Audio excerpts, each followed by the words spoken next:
boa noite. Eu sou Rosiane Kennedy e você confere conosco a partir de agora as notícias que circularam hoje nos corredores do poder. O governador do Rio de Janeiro é preso, acusado de ter esquema próprio de corrupção. Jair Bolsonaro recebe assessor de Trump e conversa sobre questão armamentista, Venezuela, Cuba e Israel. Os detalhes você confere a partir de agora aqui, diretamente de Brasília, pela TV Brasil, pela Rádio Nacional e emissoras públicas de todo o país. A gente inicia o noticiário hoje falando de poder num contexto de polícia, investigação, corrupção. Com uma notícia que chama atenção para o tamanho da crise enfrentada no Rio de Janeiro. O governador do estado, Luiz Fernando Pezão, foi preso hoje, acusado de ter um esquema próprio de corrupção.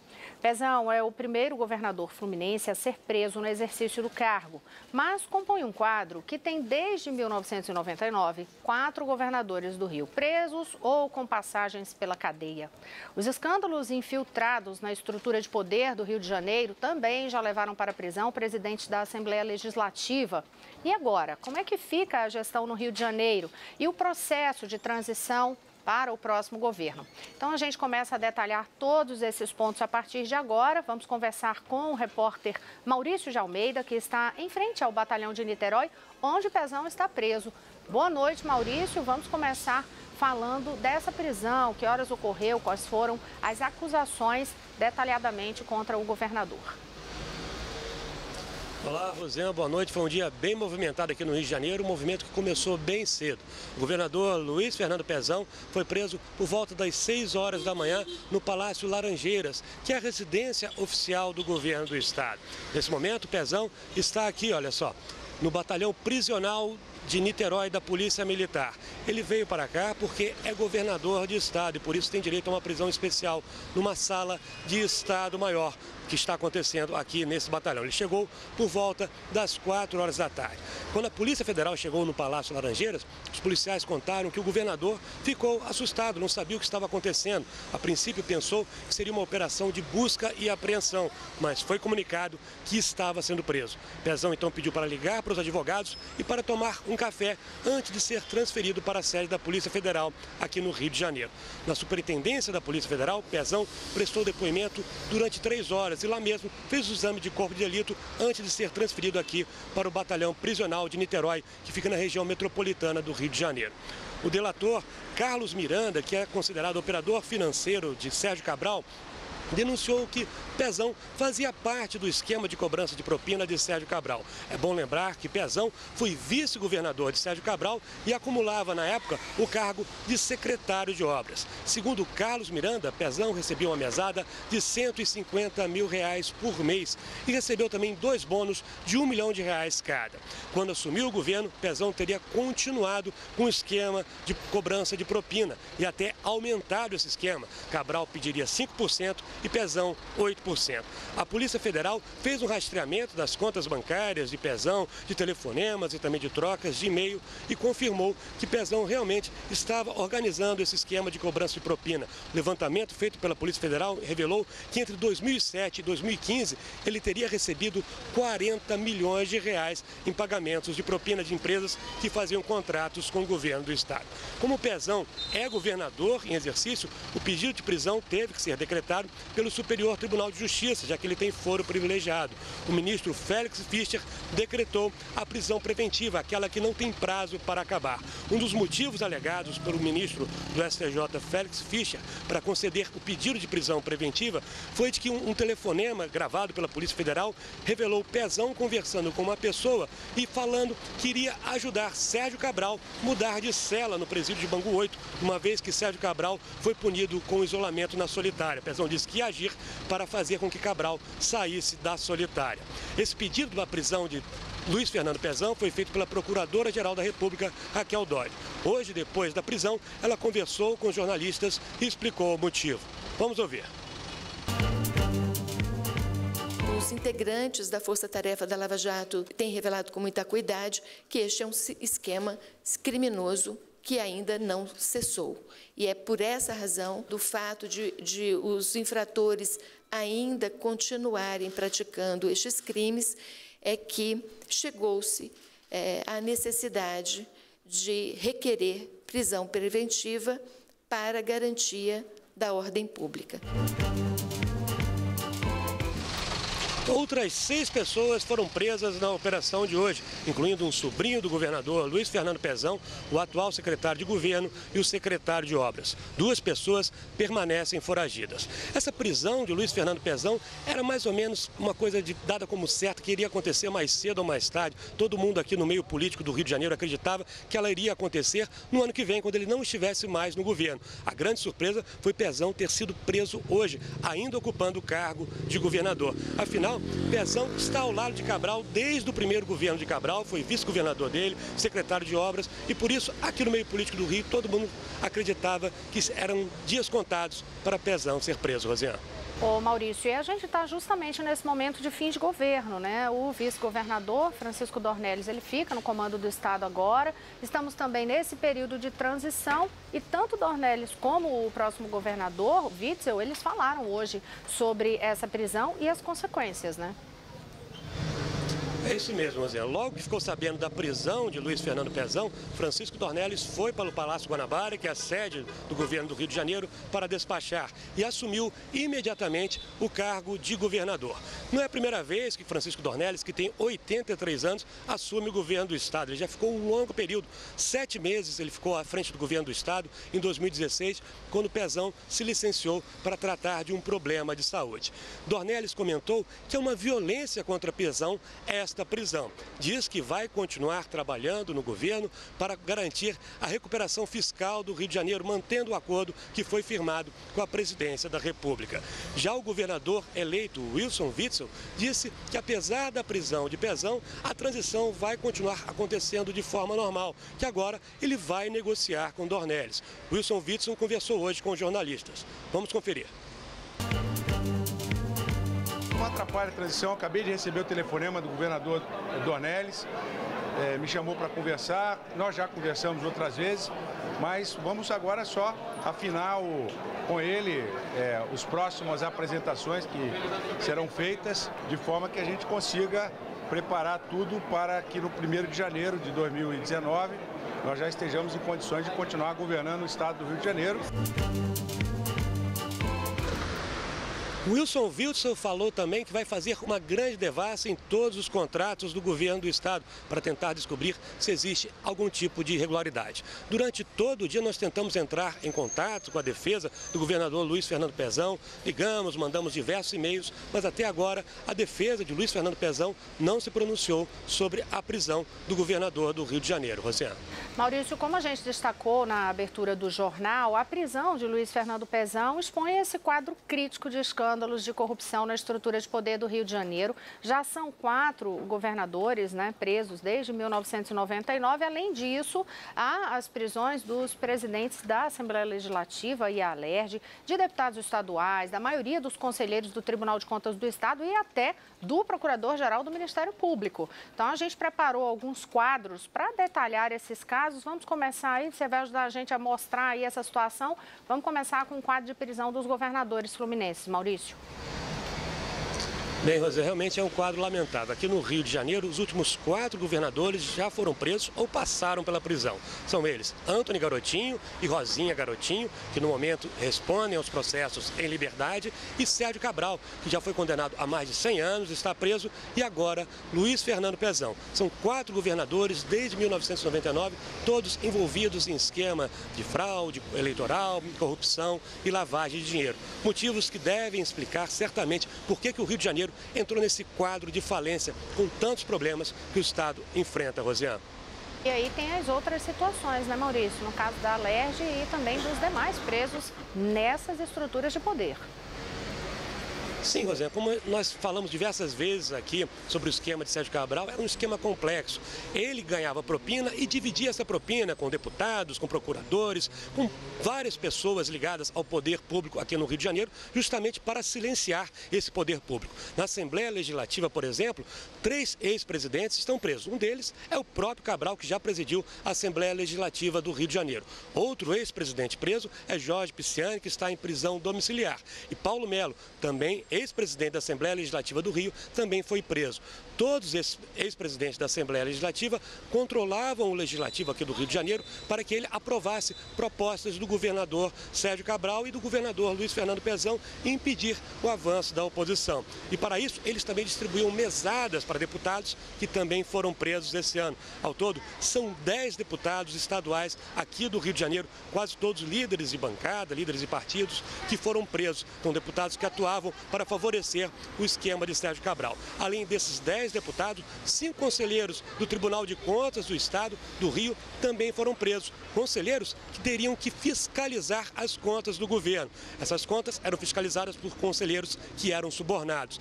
E o Ministério Público, que em último caso deveria investigar e denunciar o governador em caso de algum problema, o Procurador-Geral do Estado também está preso. O ex-Procurador-Geral do Estado também foi preso, acusado de receber propina. Como você pode ver aqui do lado, Rosé, todo momento chega alguém aqui para protestar. Isso aconteceu também lá na Superintendência da Polícia Federal, pessoas comemorando, teve até bolo para comemorar a prisão de Pezão, e a todo momento aparece alguém aqui se manifestando revoltado. Afinal, o Estado do Rio está sofrendo bastante, principalmente os servidores públicos, que passaram vários meses com salários atrasados, como nós tanto falamos aqui no Corredores do Poder, Rosiane. Pois é, Maurício, e a gente viu, e a gente que está acompanhando pela televisão, viu que é uma senhora, né, com um cartaz na mão, gritando bem na entrada do batalhão. Não dá pra gente ler, porque a faixa aparece de costa pra gente. Eu não sei se você consegue aí, do ângulo que você está, visualizar o que está escrito nessa faixa, mas já pra gente deixar claro também para quem está acompanhando pela rádio, né, se essa gritaria que está ocorrendo aí no momento que você está falando. Rosiane, é uma senhora mesmo, ela está falando que é servidora pública do Estado e está denunciando o governador Pezão, reclamando dos salários que ficaram atrasados. Vou pedir para ela mostrar a faixa aqui um pouquinho para a gente. Vira, a gente está ao vivo aqui, por favor, para mostrar. Ela está pedindo, Pezão, pedindo verbas que o governo do Estado deixou de passar e pessoas comemorando aqui a prisão de Pezão. E estão cobrando que a transferência dele para o presídio de Bangu 8, para um presídio comum. Mas como eu falei, Pezão, porque é governador do Estado, está governando o Estado em exercício, ele tem direito, pela lei, a essa prisão em regime especial, numa sala do Estado Maior, que fica aqui no batalhão prisional da Polícia Militar em Niterói, Rosiane. Obrigada, Maurício. Ainda aproveitando, só para ressaltar que ali na faixa ela perguntava sobre o 13º, a gente lembra de toda a crise, como Maurício já destacou, a crise financeira no Rio de Janeiro, lembrando todo o caos que ficou ali com salários atrasados, pagamento de 13º e por aí vai. Agora a gente segue falando que o seguinte, o governador Luiz Fernando Pezão não é o primeiro a ser preso no exercício do cargo. José Roberto Arruda, que governou o Distrito Federal, foi o primeiro a ser preso no cargo em 2010 durante uma investigação de corrupção. E, por falar dele, a terceira turma criminal do Tribunal de Justiça do Distrito Federal e Territórios decidiu hoje confirmar e reduzir a pena do ex-governador Arruda no caso que ficou conhecido como o escândalo dos panetones. Essa pena caiu de 3 anos e 10 meses para 2 anos e 11 meses de prisão. A defesa de Arruda afirmou que a nova decisão é menos injusta do que a anterior e avisou que vai interpor recurso porque acredita que não houve crime algum. A acusação é a seguinte, de que Arruda teria falsificado recibos para justificar o recebimento de R$50 mil de um esquema de corrupção aqui no Distrito Federal. A entrega de dinheiro em espécie foi filmada em um vídeo. O ex-governador afirmou à época que se tratava de uma doação para a compra de panetones a serem distribuídos no período natalino para pessoas carentes, por isso o nome do escândalo. E esse caso foi descoberto em meio à Operação Caixa de Pandora, que foi deflagrada lá em 2009. Naquela ocasião foram descobertas fraudes em diferentes instâncias dos poderes executivo e legislativo, além do setor produtivo. A gente continua falando de escândalos de corrupção, mas agora com destaque para a notícia que envolveu outro ex-governador do Distrito Federal, Agnello Queiroz, do PT. Quem tem os detalhes é a Carolina Pimentel, editora da Agência Brasil, que está aqui ao meu lado. Boa noite, Carol. Boa noite, Rosiane. Bem, essa operação que está investigando, né, o ex-governador, investiga crimes de corrupção na área de saúde do Distrito Federal durante o governo de Agnello Queiroz. Essa ação foi deflagrada por uma força-tarefa da Comissão de Combate à Corrupção do Ministério Público do Distrito Federal. Foram cumpridos mandados judiciais no Distrito Federal, em São Paulo e no Rio de Janeiro. 12 deles de prisão preventiva e 44 de busca e apreensão. Mais de 100 policiais civis, delegados e peritos participaram da ação. Entre os presos preventivamente estão 2 ex-secretários de saúde do DF, Elias Miziara e Rafael Barbosa. A operação foi batizada como Conexão Brasília e investiga fraudes em contratos feitos para a compra de material hospitalar, como prótese e órtese. As investigações constataram que uma empresa envolvida no esquema fraudulento é suspeita de integrar um cartel para o fornecimento desses materiais. Havia ainda a combinação de preços. Nós tentamos contato com as defesas de Elias Miziara e Rafael Barbosa, mas ainda não tivemos retorno. Olha, agora a gente vai aos estúdios da Rádio Nacional para saber qual notícia o Leandro Martins vai trazer para a gente. Boa noite, Leandro. Boa noite, Carol. A Polícia Federal cumpriu hoje 11 mandados de prisão preventiva e 20 de busca e apreensão em Boa Vista, capital de Roraima, e em Brasília durante a Operação Escuridão. Políticos e servidores são investigados. Guilherme Campos, filho da governadora de Roraima, Sueli Campos, do PP, está entre os presos. Ele foi detido aqui em Brasília. Essa operação mira um esquema de desvio de dinheiro público em contratos de fornecimento de alimentação para presídios do Estado, com faturamento aproximado de 70 milhões de reais. As investigações mostram que a empresa contratada sem licitação, responsável pelo fornecimento do serviço desde 2015, superfaturava o valor da alimentação, além de fornecer alimentos de baixa qualidade e informar uma quantidade superior de refeições ao que era efetivamente providenciado. Com você, Rosiane. Obrigada, Leandro. E no Maranhão, a Polícia Federal desmontou uma quadrilha que fazia lavagem de dinheiro em Jenipapo dos Vieiras, terceira cidade com menor IDH no estado. Os acusados são ex-gestores da cidade. Quem tem os detalhes é Roberto Fernandes, na redação da TV Brasil em São Luís do Maranhão. Olá, Roberto, boa noite. Olá, Rosiane, boa noite. Olha, a operação aconteceu em São Luís, Jenipapo dos Vieiras e Cedral, com o objetivo de combater crimes de responsabilidade, lavagem de dinheiro e organização criminosa praticados por ex-gestores de Jenipapo dos Vieiras, uma pequena cidade do Maranhão com um pouco mais de 15 mil habitantes e que possui um dos mais baixos IDHs do país. Hoje pela manhã foram cumpridos 11 mandados de busca e apreensão nas 3 cidades. Em Jenipapo dos Vieiras, as buscas aconteceram na casa do ex-prefeito Jean Carlos e da mãe dele, também na casa do ex-prefeito Gustavo Albuquerque, do pai, da irmã Cláudia Albuquerque, que foi secretária de assistente social, de Albertina Albuquerque, que foi secretária de saúde e que também pertence à família do ex-prefeito. Na ocasião foram apreendidos 4 picapes Hilux, 2 motos e também efetuados 2 flagrantes por posse ilegal de arma. A Justiça determinou ainda o sequestro de 62 imóveis que estão em nome dos investigados. O esquema criminoso passou a ser investigado a partir de 2012. Segundo a Polícia Federal, o desvio, a apropriação de recursos públicos se deu por meio de fraude em licitações. Com o dinheiro desviado, o grupo comprou uma grande quantidade de imóveis colocado em nome de familiares para desviar ou ocultar a prática criminosa. Desde 2005, eles vêm dissimulando o desvio de recursos públicos do Fundo de Participação do Município, da Saúde e da Educação com a contratação de empresa de familiares. O prejuízo aos cofres públicos gira em torno de 92 milhões de reais. Rosiane? Obrigada, Roberto. E no próximo bloco, outras notícias nos corredores do poder. As novidades na transição de governo. Daqui a pouquinho eu volto já. Olá, boa noite. Eu sou Rosiane Kennedy e estamos de volta. Você confere conosco as notícias que circularam hoje nos corredores do poder.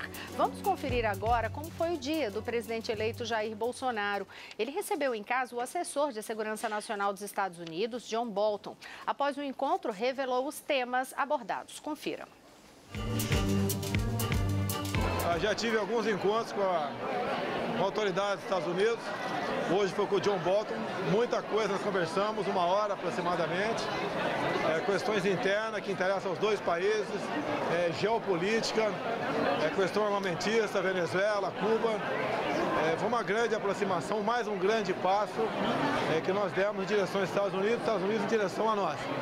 Pretendemos aprofundar essas conversas que, no meu entender, nascerão frutos, econômicos, entre outros, que nós precisamos e grande parte eles também precisam. Jair Bolsonaro disse que eles não falaram sobre terrorismo, mas trataram sobre questões econômicas, sobre taxas alfandegárias e as possibilidades de facilitar o comércio entre os países sem prejudicar a economia brasileira. Jair Bolsonaro disse que há possibilidade de o presidente dos Estados Unidos, Donald Trump, comparecer à sua posse em 1º de janeiro. E ele revelou que pretende viajar aos Estados Unidos no início do ano, dependendo de suas condições de saúde. Primeiro, ele vai fazer uma viagem curta por países da América do Sul e depois quer ir aos Estados Unidos para estreitar os laços com aquele país. Nessa entrevista coletiva que Bolsonaro concedeu, ele foi indagado pelos jornalistas sobre seu programa de privatizações quando assumir o governo. Disse que o Banco do Brasil e a Caixa não estão no radar. Confira. Não é jogar para cima e ficar livre. Eu tenho conversado com a equipe econômica. Algumas privatizações ocorrerão, outras estratégicas não. Banco do Brasil e Caixa Econômica não está no nosso radar, não. O presidente eleito também falou sobre combate à corrupção no país e sobre crime organizado. Sem mencionar a prisão do governador do Rio, Luiz Fernando Pezão, Bolsonaro parabenizou hoje a Lava Jato e disse que seu compromisso, juntamente com o ex-juiz Sérgio Moro, indicado para ser seu ministro da Justiça e da Segurança Pública, é de combate à corrupção e ao crime organizado. Pelo Twitter, Bolsonaro disse que os que hoje se colocam contra ou relativizam a Lava Jato estão também contra o Brasil e os brasileiros. E afirmou todo o apoio à operação que está tirando o país das mãos dos que estavam destruindo.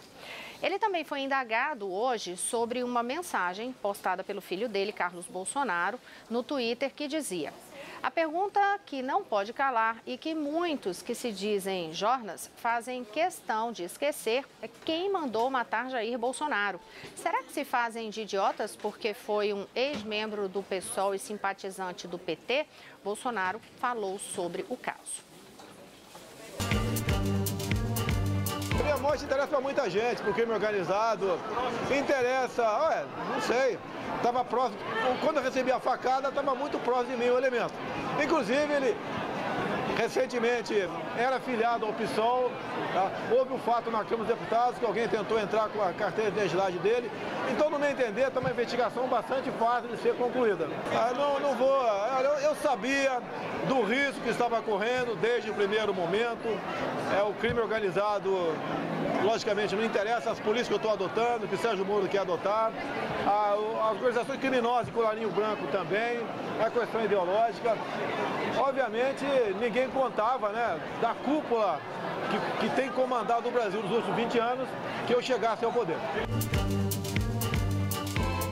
Portanto, com a afirmação que ele fez foi de que a morte dele interessa a muitas pessoas. E ainda falando sobre o futuro governo, vamos ao CCBB falar com Paulo Leite, nosso repórter da transição, que acompanhou as movimentações de hoje. O que você destaca para a gente, Paulo? Boa noite. Oi, Rosiane, boa noite para você, boa noite para todo mundo. Eu destaco a visita aqui do presidente da CNI, a Confederação Nacional da Indústria, Robson Andrade, que esteve aqui no CCBB e conversou bastante com o futuro ministro da Ciência e Tecnologia, o astronauta Marcos Pontes. Uma conversa, segundo ele, principalmente sobre ciência e inovação. Mais ciência e mais inovação, mais tecnologia no Brasil, é uma cobrança aí da indústria. Também cobrou menos burocracia para importar, para exportar e também, segundo o presidente da CNI, menos burocracia em questões ligadas ao meio ambiente. Ainda falando sobre economia, foi definida a estrutura do futuro Superministério da Economia. Serão 6 secretarias especiais dentro desse superministério e 3 nomes já estão confirmados. Veja aí quem são. O ministro da Economia, Paulo Guedes, confirmou que a pasta vai ter 6 secretarias especiais. Os economistas Marcos Cintra e Marcos Troirro foram anunciados hoje. Troirro vai ser o secretário de Comércio Exterior e Assuntos Internacionais. Diplomata, ele tem graduação em Economia e Ciência Política e doutorado em Sociologia das Relações Internacionais. Vai ter ainda 2 nomes subordinados a ele, um na Suíça e outro na China, com o objetivo de intensificar o comércio exterior. Já Marcos Cintra vai ser o secretário da Previdência e da Receita Federal. Mestre e doutor em Economia, Cintra é professor titular da Escola de Administração de Empresas de São Paulo. O empresário Salim Matar, dono da Localiza, já tinha sido anunciado como secretário de Desestatização e Desmobilização. As outras 3 secretarias são Fazenda, Planejamento e Produtividade e Competitividade. Os nomes, no entanto, ainda não foram divulgados oficialmente. E por falar em montagem da equipe de governo, de Bolsonaro, o presidente Michel Temer falou hoje sobre o assunto e disse que seu acerto na escolha de ministros está sendo reconhecido. Michel Temer disse que o fato de mais de 9 ministros que trabalham ou trabalharam em seu governo já terem sido aproveitados para compor a equipe do presidente Jair Bolsonaro ou de governos estaduais significa que ele acertou nessas escolhas. No Palácio do Planalto, o presidente Temer também afirmou que está deixando um exemplo para a cultura política do Brasil ao ter dado continuidade a programas bem-sucedidos de governos passados, como o Bolsa Família e o Minha Casa Minha Vida. Ele lembrou que o momento eleitoral já passou e defendeu que todos, governo e oposição, devem se unir em torno de um bem comum. Uma boa noite a todos. Amanhã você fica com a edição especial do Conversa com Rosiane Kennedy neste horário. Até segunda.